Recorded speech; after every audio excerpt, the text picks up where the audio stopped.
Welcome back to The Extract. I'm Kyle Meyer, and next to me is Wes Hagen, which, okay, what do you talk about with a guy where you can talk about anything, right? Wine educator, wine grower, winemaker, wine this, wine that, avid Dungeons and Dragons player, chemist, biochemist, nuclear rocket science physicist, and lover of great fish tacos. What do we talk about? We talk about why we should stop talking about wine. Yeah. Yeah. I think now we've gotten to a certain point where we have an evolution of American wine culture. We have to ask ourselves, why are we so driven to talk about wine when we drink it instead of, I like to look at it as golf. When I'm on the practice tee, I think about my form, I think about my hitting the ball. But in the end, when you're on the course, if you think about that stuff, you suck. You suck, you jackass. Why don't you shut the hell up? So then when we get to table and we've chosen our wine and we've had our selection, we have delicious things on the table, we have people we love, why do we feel like we have to talk about wine? To me, wine should lead to a conversation about everything except itself. Wine should lead to a conversation about philosophy or politics. Careful there. It's a greaser. It's a greaser. And the thing is Americans are so convinced that we have to sort of legitimize American wine with this French and Italian accent. When I go to France and I go to Italy, the last thing I ever see is people at table drinking wine talking about it. Yeah. You know, and so I think we need to take a step back a little bit and say, okay, now we got wine. We have some of the finest wine in the world: California, Oregon, Washington, even Virginia, even some stuff. Missouri Norton can be delicious. Let's step back and say, if we are developing a wine culture, let's use our technology to get to table, and then let's put our technology away for a little bit and have a conversation and just let the wine move through us. It's not complicated. You love a wine, you don't love a wine, you drink a glass, you want another glass, you don't want another glass, you want to open another bottle. I think everyone should always have that experience of starting with bubbles, moving to rosé, having some white, having some red, just that progression of deliciousness that wine can bring.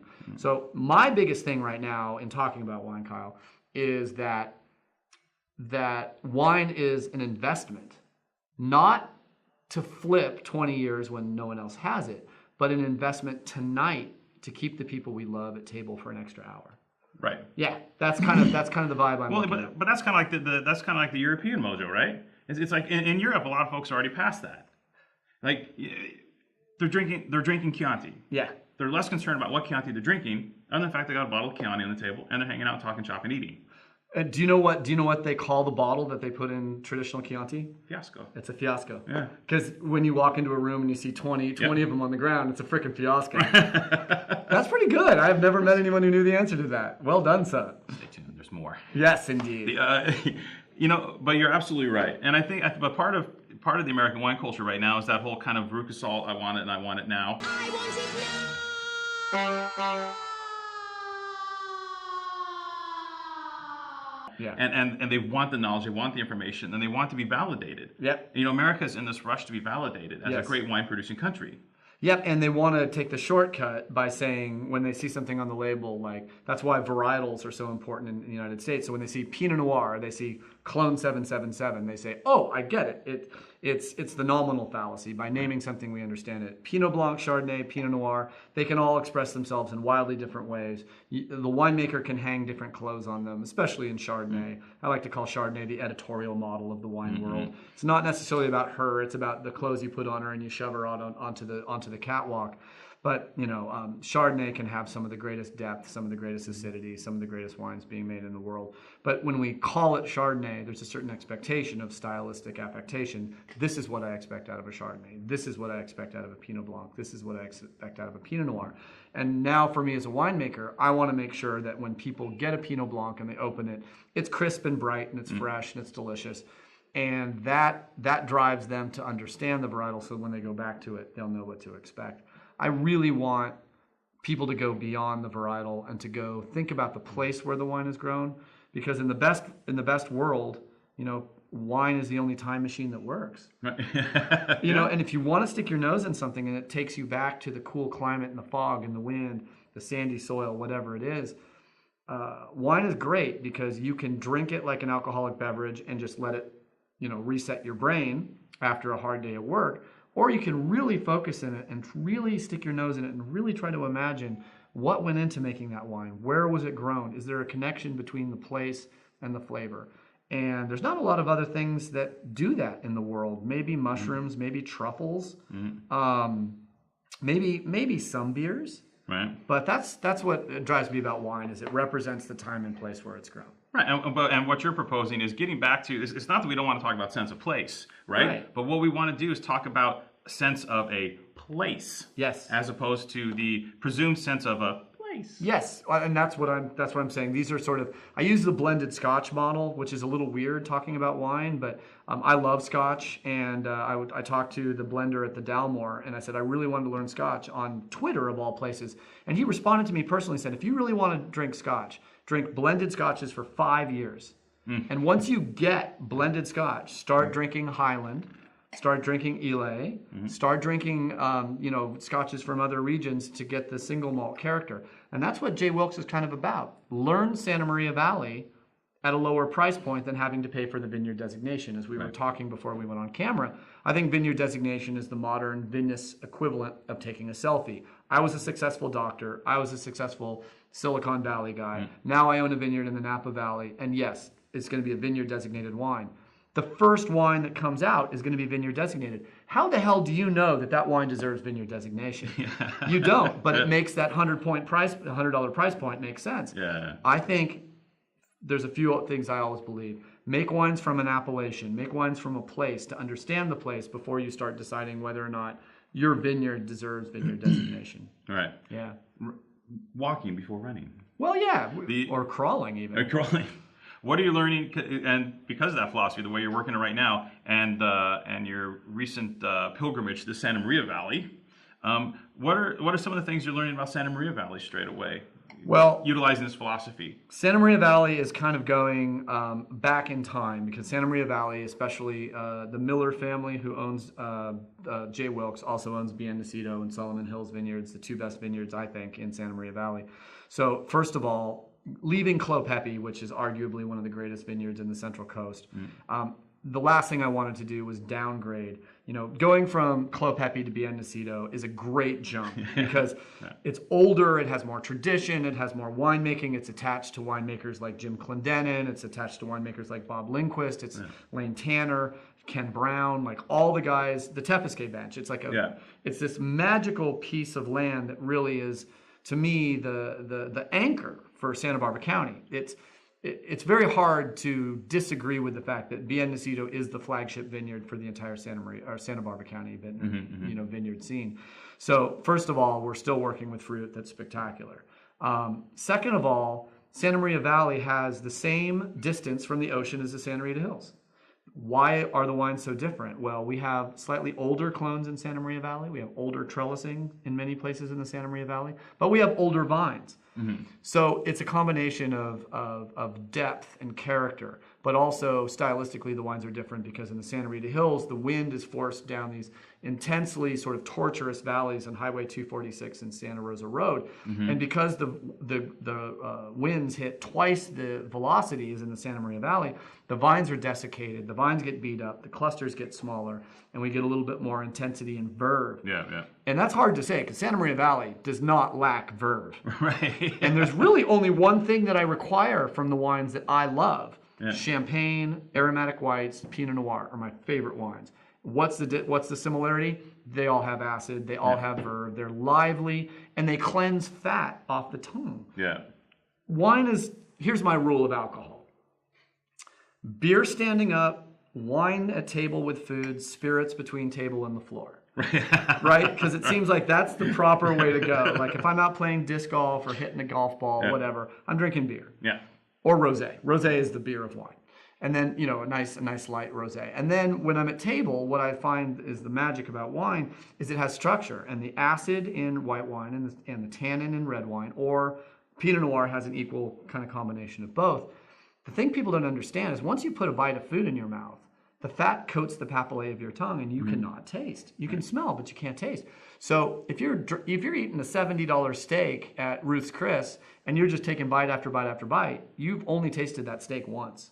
But if you're taking a sip of a beautiful Cabernet Sauvignon in between each bite, or a lovely Syrah or a Nebbiolo, something that has enough tannin to match the fat of the steak. Yeah. Low-fat steak is great with Pinot, but I like steak generally with a bigger red. Right. You're putting the wine in your mouth, and those tannins are basically attaching to the fat and pulling it to open up the papillae to be able to taste the wine, to taste the food again for the first time. So that palate cleansing effect of wine is why it will always be the greatest beverage for matching with food. So there's a lot of things that I taught the food and wine pairing program at Allen Hancock College for 4 years, and really dug in to understand how food and wine match. And eventually, in my free time in the next 50 years, I'm going to write a book about food and wine pairing and try to really simplify it for an American audience. On that note, are there any wines that you think just don't match food wise? Because you talk about the whole food wine synergy. Have you counted some wines in your life? You're like, this wine's just an ass. Like it's just like thumbing its nose at everything. Have you had that experience? Well, I love old wine that most people think is vinegar. Yeah. It's like the wines that Andrei Telechev said would be like making love to a 100-year-old woman, like potentially pleasurable. Can show you something about the wine, but you have to use your imagination. Right. I love those wines. I love wines that most people think are dead, because once the baby fat and all the youth falls off of the wine, the only thing left is the farming. Mm-hmm. And baby fat fruit, it's all new world affectation. And when the wine becomes stripped of everything fresh, what remains to me is like a conduit straight to the land. Mm-hmm. And a lot of those wines, like butter risotto with one truffle, is about the only thing you can do, because the wine is so delicate and it's so sublime that any food in your mouth will win. And I like that convergence of sort of intensity to be sort of equal. So old wine, I don't really like. I like port at the end of a meal, almost more like a cocktail. Old port, I mean, you can talk about Stilton and you can talk about this and that, but I like old port by itself. I think old port is a great way of looking at it. Just about everything has its place. It does. Even, and you will never have anyone else at this table admit this. I like a glass of white Zin with a spicy tuna roll. Yeah. Because I think it's a badass match. And anyone out there who's questioning my wine geek cred, I challenge you to try a spicy tuna roll with a glass of Behringer white Zin. Yeah. If you're going to start poo-pooing wine. Again, quick story. I went out to a guy in Glendale. There's this dude who had the deepest cellar of DRC and Echezot I've ever seen. So I told him I'd bring him some old Santa Rita Hills wines from Rick Longoria and a couple other great producers. So we were tasting old Santa Rita next to old Grand Cru Burgundy from all from Romany, basically from Vosne. And so we were tasting these old great wines, and the Longoria wine was the only wine that really stood up to a lot of these great old Grand Crus. And then we were tasting them, and the thing is this guy was all about, hey, buddy, you got to taste this wine, and he was just and you know what? The guy ended up being kind of a dick. And here I was tasting. He opened like 7 Echezots, he opened a Latache, and he opened like 3 Romani Contis, and I was checking my watch. Yeah. Because I knew that in 2 hours I was hanging out with my best friend from high school, and we were going to go to Senor Taco in South Pass, and throw down tacos and probably have a half a carafe of Hardy Burgundy. Yeah. That carafe of Hardy Burgundy at Senor Taco tasted almost as good as the Romani Contis. And that was this watershed moment in my brain saying, my God, it's not about what I'm drinking. It's about who I'm with. But that's full circle, getting right back to the start of this conversation. Yeah. Getting right back to the start of this conversation, where simply, this is the greaser. Yeah. Now, the greaser can be good, right? Yeah. And each greaser can be different and have its own unique qualities. But in the end, the core of what we're doing with fine wine. Yes, is people, is conversation, and is reminding us that every breath on a planet spinning 70,000 miles around the sun is a miracle. In no religious way, but in a very secular humanist perspective, that when I drink a glass of wine, why does nature produce alcohol?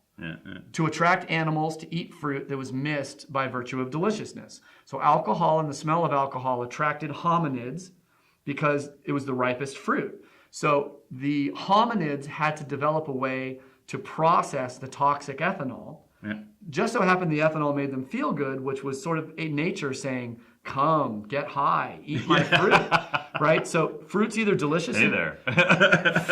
fruit either is delicious because fruit wants, the plant wants us to put the seed in our belly, go to someplace else and drop the seed off, or everyone's full because all the fruit got done at the same time, then it ferments into alcohol to attract us with intoxication. So I like to say wine is nature's voice. Yeah.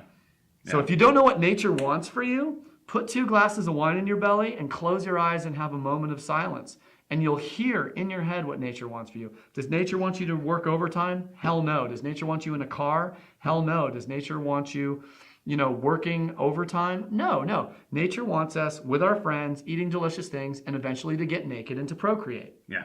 And that's what wine leads most rational people to do. Not only that, but wine also illuminates our nature. Cool people get cooler, dicks become dickier. So it's why Plato in the Phaedrus said, why would I allow you to date my daughter if I'd never drank 4 hours with you? Because it's pretty easy to hide you're a douchebag when you're sober. After 4 hours of drinking, you are who you are. There's no doubt about it. So I love wine as the illuminator of true nature. Yeah.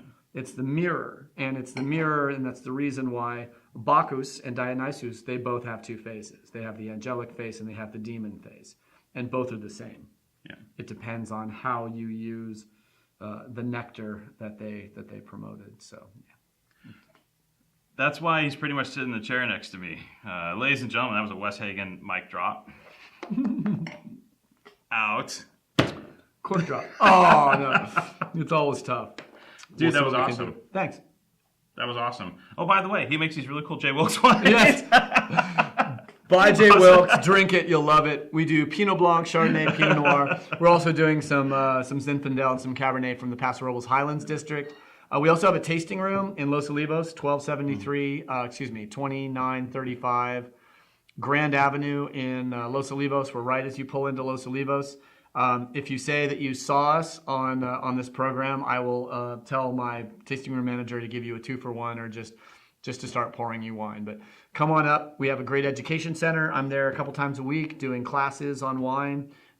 You can email me at whagen@jwilkes.com, and I will meet you in the tasting room, take you through the wines, and teach you more about the Santa Rita Hills, Santa Maria Valley, and the Paso Robles Highlands District than you probably ever wanted to know. But I'll make sure it's educational and fun too, because if wine's not fun, I don't want to play. And there will be wine involved, so you're going to figure out which side of the Bacchus hat you're going to wear. Are you going to go on this side? Are you going to go on that side? We don't allow people. I respect the Athenian level of intoxication and lower, but if you can't keep your shit together when you drink, you're not going to be my friend, because I generally find that the 5% of people that can't keep their shit together when they drink are basically the reason why we have all these laws restricting alcohol. Right. So if you're one of the 5%, calm yourself down. The rest of the 95% of us would like to be able to and have another glass of wine. Rationally and reasonably drink wine. But remember also that what Oscar Wilde said, all things in moderation, including moderation. So once in a while, just go crazy and have a good time, and let Bacchus take over your brain. Never cheers with an empty glass. Indeed. Knocked it out park, dude. Thanks. Thank you. Cool. Dude, I had the Dungeon Master's Guide memorized, man. That's it. Really? You? Oh, shoot, D&D guy. I know. Dude, I collected comic books. You collect comic books, you play D&D. Yeah. Well, I collected comic books. So you play D&D? No, I never did. Okay, then you're weird. We'll start a wine industry D&D group. We should. That'd be fun. I'm in. I'll run it. Yeah, that'd be fun.